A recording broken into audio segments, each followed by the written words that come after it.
So the Warhammer 40k galaxy is a big place, where mankind's locked in a never-ending war to preserve the realm of the God Emperor, who still seems to be everyone's guiding light in these dark times, despite sitting immobile on his golden throne for 10,000 years, and not saying much no matter how many psychers we feed him.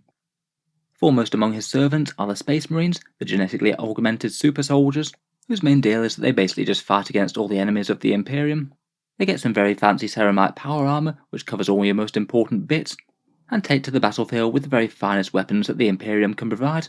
Crackling power weapons with which to obliterate your Japanese manga robots in space, and of course devastating long-range firepower with which to obliterate the enemies of the Emperor from afar.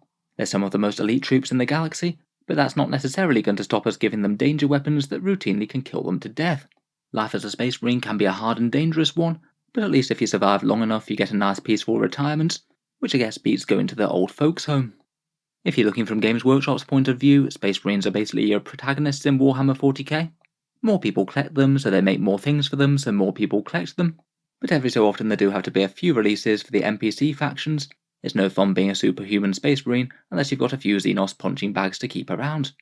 There is a downside to this though, as it will mean that Games Workshop will update your codex twice as regularly as anyone else's, meaning that you might be paying for quite a lot of paper over the years, and then maybe even a supplement book on top of that if you want to run all the fun things out of your chapter.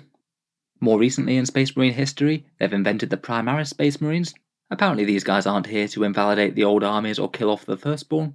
They're just bigger, different true-scale Marines with a nice, sleek, clean and uncluttered aesthetic. Their arrival does seem to create a few weird rules though. We're not sure why, but Marnius Calgar has refused to get in a Land Raider ever since he crossed the Rubicon. Of course, by far the most numerous of these new Primaris Marines are the Primaris Lieutenants. They're just the sort of model that you can never really have enough of within an army. You definitely couldn't kit bash these from regular intercessors, so it's probably best that their design studio just keeps on cranking out more of these rather than addressing other factions.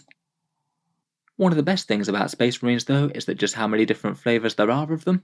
You can get Space Marines of just about every single colour of the rainbow, each of which have their own lore, fighting style, and preferred flavour of ice cream. First and most definitely foremost we have the Ultramarines, the blue Romany ones that take themselves very seriously. They've got a unique and interesting cast of characters such as I. Cato Sicarius, Marnius Calgar, Johnny Protagonist, Mary Sue and all the others. The special thing that makes them interesting is that they have a book and they do the whole war thing better than everyone else. If you do want to show your superiority over the Ultramarines though, you can always make some incredibly clever jokes about them, such as calling them Smurfs, mispronounce their Primarch's name to Robot Gorilla Man, and make fun of his special Eldar friend. There are many other flavours of Space Marine though. We've got the white zippy ones who really like to play Mongols on their bikes. They're probably very disappointed that the Space Wolves have found Thunder Wolves, but they haven't found any Thunder Horses yet. There's the Iron Hands, the black mechanical ones, the ones that came out in 8th edition and everyone suddenly remembered that they were an Iron Hands successor chapter after all. Their whole thing is that their flesh is really weak, so they like to cut it off and replace it with some iron hard bionics before they head off to fight the enemy. To be honest though, head off isn't really a phrase I'd use around them, not given that little thing that happened to their Primarch during the Horus Heresy. Then we've got Corvus's sneaky boys, the ones that like My Chemical Romance, and quoting Edgar Allan Poe at meaningful moments. They have the lofty aspirations of being the Spec Ops stealth Space Marines, which they do somehow manage to do, despite having bulky mechanical power armour, and also the slightly noisy giveaway of often strapping a jet engine to your back and hurtling through the air very sneakily. Still though, at least they paint their armour black, at least they might blend in with the scenery a little bit better with some of the stealthy Marines of some of the other chapters. Then we've got the nice green salamanders of Vulcan.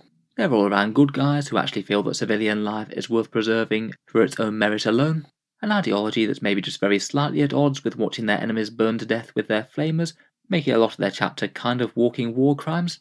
And we've got the Imperial Fists. They're basically the grown-up sons who never really got round to quite moving out of their parents' house. At least their fortifications make the place feel a little bit safer though.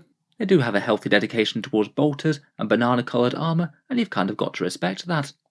Then we've got the Black Templars, the Space Knights who appear to purge Xenos heretics and furries, at least according to a YouTube video I saw from Flashkits. Always nice to have some crusading knights around that we don't have to judge in the context of real-world history. And then we've got the Death Watch, the inquisitorial Xenos hunters that Games Workshop thought needed their own codex, just to make sure that the loyalist Space Marines in Black Power armour niche was well and truly covered. Then we come to these guys. The Dark Angels are definitely loyalists, no questions asked. I certainly wouldn't go making any jokes about that unless you want to be repented very hard with this guy's Crozius. Their Deathwing Terminators issue forth from their fortress monastery that's named after Dwayne Johnson, and are truly some of the most elite forces in the entire Imperium. About the only way to stop the Dark Angel's assault is just to quietly mention that you saw some guy in black power armor mouthing off about heretical secrets over in the next system, and they seem to pack up and leave really quite quickly. The Blood Angels are the angry red ones who give Khorne a run for his money. For the most part they are fairly friendly blood-mad space vampires though. They do quite enjoy heroically sacrificing themselves in the pursuit of great deeds. The thing that you want to watch out for though is if they suddenly start calling you Horus. It means that their mental health might be fraying a bit, and you should probably get out of there pronto. They really can get very angry indeed over the death of their fallen Primarch, who sadly fell victim to the random number generator element of 40k. A lot of the Blood Angels are still coming to terms with the fact that it's a dice game, sometimes you can get unlucky. Finally, for the main big factions of Space Marines, we have the Space Wolves. They started out as a mainly Nordic Viking faction, but over the years do seem to have acquired progressive layers of wolfiness. You can now field very themed units like a Wolf Lord with a Wolf Claw and Wolf Tail Talisman from the Wolfspear chapter riding a Thunder Wolf, leading a bunch of Fenrisian Wolves, Wolfguard and Wolfen. It's a deeply thematic thing. In general they're a fairly sociable and friendly bunch, a chapter just full of good boys. They're really quite popular, besides if you're the Dark Angels, who they like to have a punch-up with every single time they meet them, or I guess the Grey Knights and the Inquisition, who they killed a bunch of that time, or I guess the Thousand Sons, who they turned up to in the Horus Heresy, burned down their home world and kind of forced them to join the Dark Gods. Other than that though, they're really great guys. They'll offer you a beer, even though that beer is probably fatal to most humans. Really though, the sky's the limit with the Space Marine chapters. There's all sorts of other ones out there, plenty of ones in the canon like these magpies who'll steal your shoes and relics, or nice fan ones like these angry boys. They're funny because they do violence and use swear words. When we've got away from dealing with our millionth different flavour of Space Marines though, there's plenty more in the Imperium. And who doesn't love the Imperial Guard? That nice brutal military organisation you could be conscripted to at a moment's notice, and then sent to become one of the numbers in a bayonet charge that's trying to assault a hive tyrant. Their troops are armed with the absolute finest gear that the Imperium can mass produce at a very cheap cost, such as the lasgun, which has even more hitting power than your standard flashlight. What's great about the Guard though is that they never say die. Should mass firepower fail them, they can always fall back on their trusty bayonets or shovels. They both work just fine against the power armour of a heretic Astartes, or at least so my infantryman's uplifting primer tells me. It's drummed in that every guardsman's duty is to defend the Imperium with the very last breath. They very much use a carrot and stick method for motivating their troops. That nice man with the fancy hat at the back will chant some uplifting slogans, and when the going gets particularly tough, he might even decide to blam a few of you, and this does absolute wonders for keeping morale up. Perhaps the real strength of the Imperial Guard though comes from their armour and firepower. If the enemy's remaining standing, it's probably just because you haven't quite thrown enough men or material at it. Let's see how clever those fancy Eldar are feeling when the entire battlefield is turned into steel rain by a battery of 100 Earthshaker cannons. Still though, if the worst comes to the worst, you can always send in the ultimate weapon. You might be tough enough to survive a Shadow Sword's volcano cannon, but literally nothing survives Sly Marbo. Next we have the tech support of the Imperium of Man, manning the Forge Worlds and repairing the vehicles on the battlefield, an art of fabrication that's lost to the vast majority of the galaxy at large. You both need the tools and expertise, but without the right incense or chanting hymns to the Omnissiah, then your forces aren't exactly going to get very far with their repairs. Under a pleasant veneer of funny cog people who like their toasters too much, the Admech are a little bit on the dark side. I think most people would take their chances in the Imperial Guard over joining the Skitarii, unless you're absolutely desperate to have your legs chopped off and then grafted onto a set of track units. Still though, if you're lucky enough to be one of the tech priests, they can be good fun to command on the battlefield. Program your clockwork soldiers with a whole bunch of binary, and then set off to recover some STCs from humanity's distant past. Then we have the nuns with guns, the Adeptus Sororitas. They're the defenders of the Imperial faith and enjoy burning mutants and heretics in the Emperor's name. Interestingly, an all-female order, due to an ancient rule saying that the ecclesiarchy couldn't have any men under arms, but it didn't necessarily say anything about women. I guess that was probably written in the distant past, before the Imperium became the equal opportunities paradise that it is today. The sisters make writing a bit easier for Games Workshop, as they actually have their plot armour built into the fluff, handy divine miracles from the Emperor's blessing that can just more or less happen as they like. So basically the few sisters that don't get immediately martyred to the Emperor's cause basically just can carry on living for quite a while. There's certainly nothing like getting to grips with Celestine on the board, finally managing to put down this little murderous angel, and then she stands back up ready to kill you all over again. I feel like Games Workshop is maybe putting a bit of effort into giving the sisters a bit more prominence. Warhammer 40k does tend to be a little bit of a sausage fest with all these Space Marines running around, perhaps almost as much of a skewed ratio as your standard wargaming event. Their plastic model line has been really quite nice to see come out over the last few years though, and anyone who desperately wanted to field a non-dam wing can certainly do so with these new Paragon suits.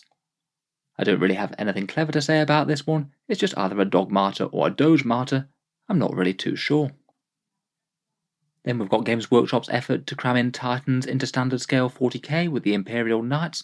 Certainly a bit of a power trip to field entire armies of big stompy robots, but they maybe do pose a bit of a rules challenge for Games Workshop in making the game about something different other than just seeing whether or not you brought enough anti-tank weapons along.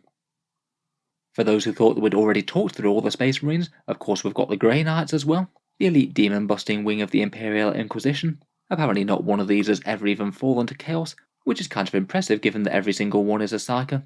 They must have demons asking them if they want to cast off the shackles of the false emperor literally all the time. They get access to a bunch of the nicest toys in the galaxy, with stormbolters, force weapons and teleport tactics being in large supply, and they also seem to have developed the cutest little Terminator entertainment system you ever saw. Hook a Grey Knight up to this and he'll be entertained all day, smashing those greater demons. While it's probably good for most of the galaxy that the Grey Knights exist and snuff out demon warp portals after they've emerged, you probably don't actually want to be fighting them alongside on the battlefield. On the one hand, if you lose to the tide of warp horrors, you probably get carried off and sacrificed to the Chaos Gods in all sorts of creative ways. But if the Grey Knights win, they do tend to get a bit genocide-y. If they think that your world's seen too much chaos, then they will generally take a very direct approach to exterminating that idea. I'm not entirely sure how they manage that when they often just show up with 50 or 100 brothers at most. It must take them a serious amount of time and effort if they do want to chop their way through a planet of billions of people. We've then got the Adeptus Custodes, the Emperor's own golden armoured guardians of Holy Terror itself. The Emperor created them out of his own gene seed to make all the Space Marines feel inferior to them, and they certainly hurt the feelings of quite a bunch of Primaris Marines recently when they executed them all for not following orders properly. All of these Imperial armies have plenty of support though, often requisitioning them or leading them into battle are the Emperor's own Inquisition, ultimate authority over every force in the battlefield, can use the units and forces that they most want out of the entire galaxy. Though despite this, their retinues of choice often seem to be made up of monkeys from the planets of the apes, and some guy who they managed to force a demon into. I suppose you need some distractions to keep things interesting, when a lot of your problems can be solved by just declaring exterminatus, and making sure that no one survives, loyalist or traitor. If they do need a precision tool though, I guess they can always dispatch one of the Imperial Assassins, the ultimate accurate sniper fire of the Vindicare, the hidden blade and the polymorphine camouflage of the Calidus, the witch-hunting psychic void that is the Collectus Assassin, and then the Eversaw Assassin who hasn't really got the memo about what an assassin does, and just runs in Leroy Jenkins style, and just kills literally everyone, hopefully their target gets included with that if they're lucky. Besides the Imperium, we have all the Second Thought factions, the ones that Games Workshop remembers exists every so often, just to make sure that your Primaris intercessors do have some fun-looking targets. If you abandon the brutal regime of the Imperium, you can always seek reference with the Dark Gods. You will have to get busy on your welding skills though, as they don't accept you without a lengthy period of welding spikes to your power armour. I guess if you sit around in the Eye of Terror long enough though, maybe the Chaos Warping things will do it for you. After that though, you can set off on Black Crusade, burn and pillage some loyalist worlds in the name of Khorne or Tzeentch, or perhaps just at being generally annoyed at the Imperium, and their persistence with sitting around worshipping a corpse when there's much more fun and interesting gods out there. Fortunately, there's a great leader to lead your Chaos forces to victory, Abaddon the Despoiler. His 13 Black Crusades certainly make a nice intimidating number, though I think Games Workshop did eventually realise that he's not actually looking very threatening if they've beaten him back 12 times already, and finally did allow him to blow up Cadia a bit, so I suppose he did get the last laugh in the end. Presumably once they do manage to take down the Emperor and the Imperium, they're going to be ushering in a new age of paradise. I mean, just look at these guys. Wouldn't you be annoyed if you were being held back from this sort of pinnacle of the next level of human adaptation and evolution? The trick is to please the Chaos Gods, but only a little bit. You don't want them giving you too many mutations, otherwise you get a bit spawny. In-game, Games Workshop do like to give the heretics some rule support. The usual pattern of Chaos Space Marine codexes is that it comes out, and then the loyalists get a nice new book a few months later that will make all the Chaos rules look like a joke. Don't worry, I'm sure this new book with the 2 wounds though will be completely different. I'm sure it'll compete just fine with the next loyalist book that's rumoured to be out later in the year. Like the loyalists, they get all sorts of fun flavours of Chaos Marines. The generic vanilla flavour of Black Legion, perhaps the Ultramarines of the Chaos. At least they're a little bit more friendly and practical than some of the other legions, not just randomly warbanding all over the place, and this one is looking pretty awesome, as he decides whether or not to add the Space Marine's head to his skull collection. We've then got the angry World Eaters. Khorne cares not from where the blood flows, which is kind of a good thing at the moment, given the current state of the Chaos Space Marine rules. We've got the Iron Warriors, who often get into clever battles of wits against the Imperial Fists. At least they can always fall back on mentioning the Iron Cage if they do want to win that argument, though. There's the Word Bearers, the guys who thought that heresy might be a great idea in the first place. They're basically the Jehovah's Witnesses of 40k. Except if you want to welcome their gods into your heart, it's usually in the form of demon possession. They originally went down that whole thing, though, after they were told that they weren't allowed to worship the Emperor as a god. It's kind of funny how that wound up working out after 10,000 years or so. Then there's these guys. No one's quite too sure what the Alpha Legion are up to. Are they infiltrating Chaos for the Loyalists?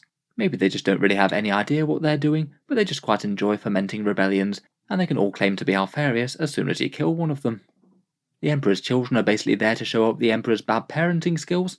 When the time came to choose Chaos Gods, they chose to get into bed with Slaanesh, speaking figuratively, or so I understand, and now they pursue the very slightly conflicting goals of martial perfection, and also snorting as many fun substances as you possibly can.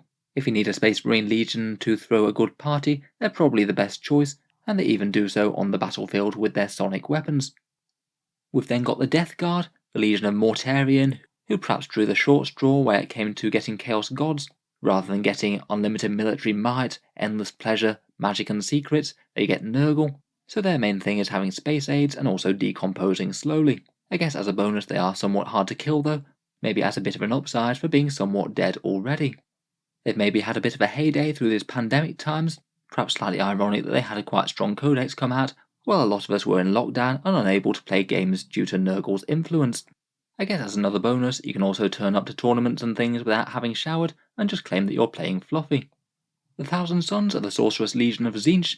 Their sorcerers really are avid readers, but the Harlequins unfortunately still won't give them their library pass.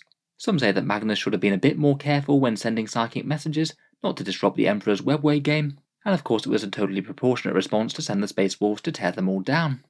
Tzeentch does like to keep change coming, and he did seem to get a bit too infatuated with the standard Marines of the Thousand Sons, giving them all sorts of fun tentacles and mutations, but fortunately a bloke called Araman managed to fix that, turning them all into armour stands full of dust. It does seem to make their Marines follow orders even better than normal, but conversation appears to have suffered amongst the ranks.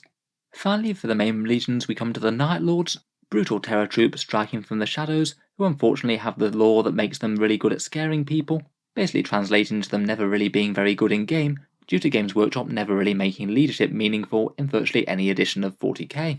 Much like the Space Marine Reavers, I do wonder whether dressing up in spooky armour is really all that more scary than just getting killed randomly by a Khorne Berserker.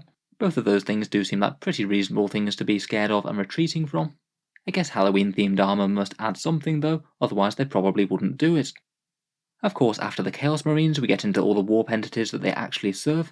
The Chaos Demons feast off the emotions of the mortals, all our negativity made manifest into demonic horrors that might just come bursting out of your head at a moment's notice. Who knows, maybe your thoughts and feelings could be generating a nice nurgling or a bloodletter right now. Within the Chaos Pantheon we have Khorne. He's a simple and very angry soul who enjoys rage, murder, blood and killing. Kind of interesting though that in the eternal game between all the demon gods, despite being the literal god of war, he never seems to get the upper hand over the others. Then we have Nurgle, god of death, pestilence and disease. He's a bit more friendly and very happy to share all these blights with everyone around. He's endlessly brewing up new plagues to make your body go rotten in various different ways. The forces of Nurgle are led into battle by great unclean ones, also a subtype of Warhammer hobbyist who you might sometimes bump into in the sweaty halls of gaming conventions.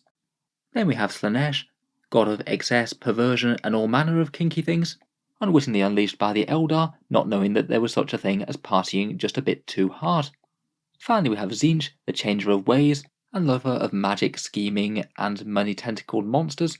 No matter whether you win or lose with legions of Tzeentch, you can always claim that it was all according to plan, and they do have the nice benefit that if you've got any spare parts left over after making your models, you can just glue them all together, and you'll make something that's very credibly lore accurate to what Tzeentch might actually build. Finally, for the realm of Chaos, we get the Chaos Knights. Much like the Chaos Marines, when they leave the Imperium they're allowed to get in touch with their edgy side. Not only do they get the armour spike for the Chaos Marines, But this guy's also managed to find some nice evil birds, and he's managed to convince them to sit all over his carapace for a bit. Currently Chaos Knights are a bit of an afterthought of a faction, but at least after their next release, they'll have more than one model dedicated to them in their own faction, and not just have to loot the Imperial ones. Moving over to Xenos land, we're starting to get to the armies that burn up really nicely if you hit them with a big gout of Promethium. The Eldar are the haughty and very superior space elves of 40k, with hyper-specialised aspect warriors and farseers that can predict the future, though despite having very limited resources and having to pick and choose their battles, they still seem to come off second best in an awful lot of confrontations. In general, the superior technology and devious gameplay of the Eldar often means that their opponents are going to be fighting on the back foot. In 9th edition up to their Codex release, they haven't been all that strong, but virtually for the vast majority of 40k's history, they've usually been one of the best factions in the game. I'm sure there aren't too many fond memories of 7th edition Wraith Knights, or 8th edition Inari or Flyer Wings, often obliterating the enemy's army with very little chance for them to strike back meaningfully. To keep their souls safe from Slaanesh, the clever Eldar invented a cloud computing service for dead relatives called the Infinity Circuit, and they can animate wraith constructs with their ancestors if they need to fight for the craft world in times of duress. This one was particularly handy for the Eldar of Ayandin, a lot of whom became snacks for the Tyranids of High Fleet Kraken. Hopefully Spirit Stones still work equally well after you've had to fish them out of a ravener's stomach. For a dying race that really should be treating its warriors' lives with the utmost importance, the Eldar do seem to have a bit of a self-sacrifice streak going on. They frequently immolate one of their very best warriors to awaken the avatar of Cain. And their latest great idea is the Inari, basically being able to vanquish Slaanesh when every Eldar dies, which I guess is a very noble cause, but it would mean that there wouldn't be all that many Eldar left to enjoy their new galaxy. Often fighting alongside the Craft Worlders are the Harlequins or Clown Eldar. The regular Eldar do quite like humiliating all the other races' armies, but these guys take it to the next level. Nothing says that you're being outclassed quite so much than when your entire army is devastated by a bunch of circus performers doing acrobatics. As I'm recording this, Harlequins are perhaps one of the best examples of Games Workshop's current approach to game balance, in that if the last couple of codexes aren't by far the strongest in the game, then something has gone horribly wrong. Currently a codex of just 8 units is somehow managing to sit at a win rate of around 70% at big tournaments, but I'm sure that Games Workshop will jump on rebalancing them right away, just as soon as all of the biggest spending meta chasers have all bought themselves 9 Void Weavers. Then though we have the Drukhari, quite possibly the very last people who you want to get dragged away screaming by in 40k. These BDSM murder space elves think that causing pain is a worthy goal in and of itself, and what really is the point in war at all, unless you're venturing forward to taste the delicious agonies, and get yourself a nice fresh supply of unwilling volunteers for the gladiatorial arenas and flesh crafters. Perhaps one of the more fun stories in Dark Eldar lore was when the Tau first encountered the Homunculus Covens, decided to briefly ally with them and send across a nice cultural exchange program, only to find out that the next wave of allied flesh engines all seemed to have a very weird blue-grey tint to their skin, and maybe these creepy necromancers are better left to themselves. Leaving space elves behind, we now come on to the Zerg, the aliens from Alien, the Tyranids. They're basically the hungry hippos of 40k, who don't really see the other factions so much as enemies, but more as an all-you-can-eat buffet. Unlike more galactically trivial civilizations like the Tau, the Tyranids really pose an existential threat to Warhammer 40k, and as we don't know how many are out there, there's every chance that the ultimate fate of the galaxy is just to get carried away in this little swarm of space locusts.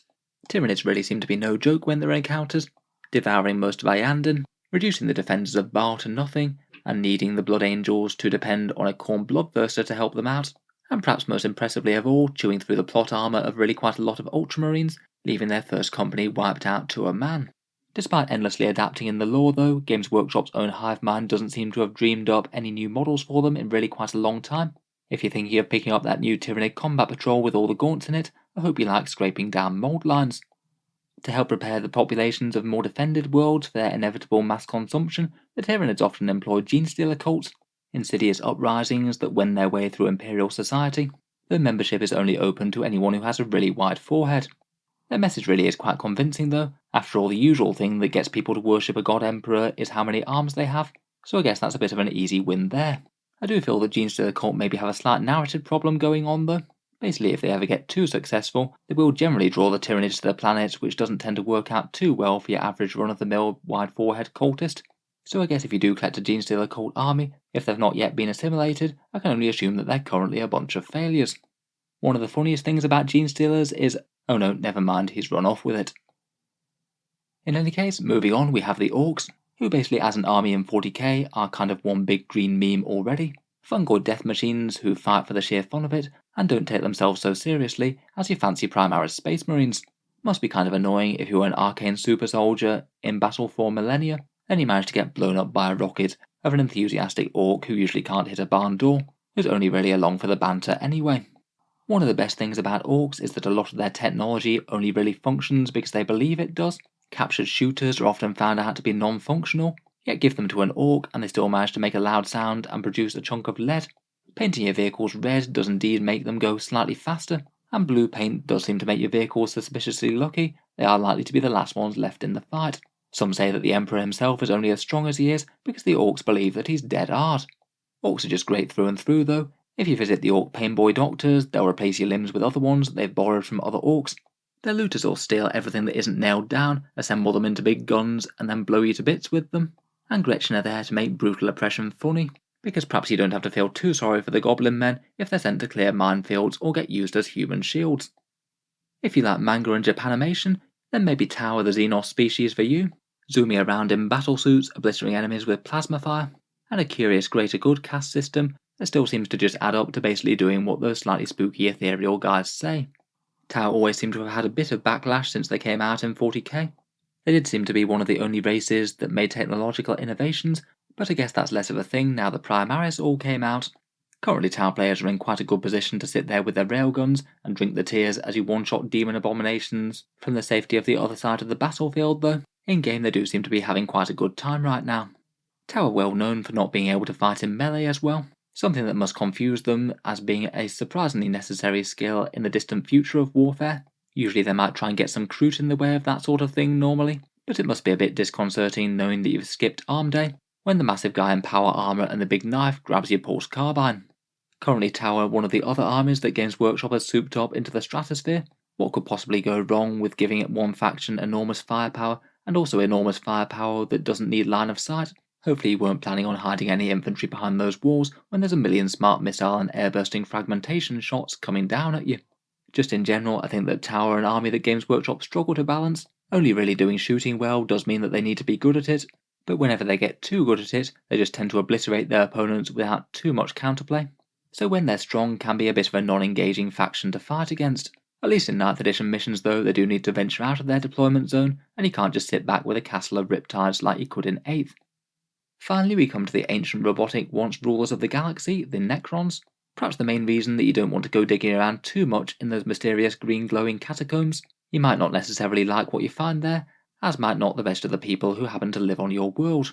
Under the Silent King's rule, the Necrons swapped their weak flesh for immortal bodies of living metal, though this did come with some downsides, with the Catan doing a bit of a half-staffed job on most of the population. So now quite a lot of them do tend to be on the robot zombie side of things. At least they've still got a bit of fighting spirit to keep on getting up once you knock them down though, particularly if you wave a dusty glass orb in their general direction. Perhaps one of the most interesting of the Necrons is Trazyn the Infinite, who quite enjoys capturing various members of the other races for his great big collection. He seems to acquire yet more ridiculous stuff every time Games Workshop teases it in the lore. Maybe he'll let Creed out of the Pokeball at some stage. The guy deserves a bit of time off after the fall of Cadia to finish that cigar.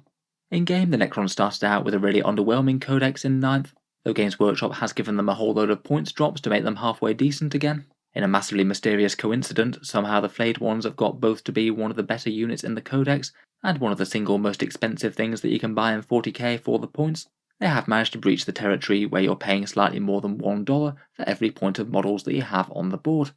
Still though, a fair bit of their codex could use a bit of love. I guess if you go by the lore though, they could always call in their Blood Angel best bros to help them out.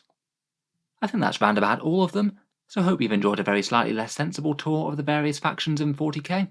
Feel free to subscribe to Auspex Tactics if you'd like to see more.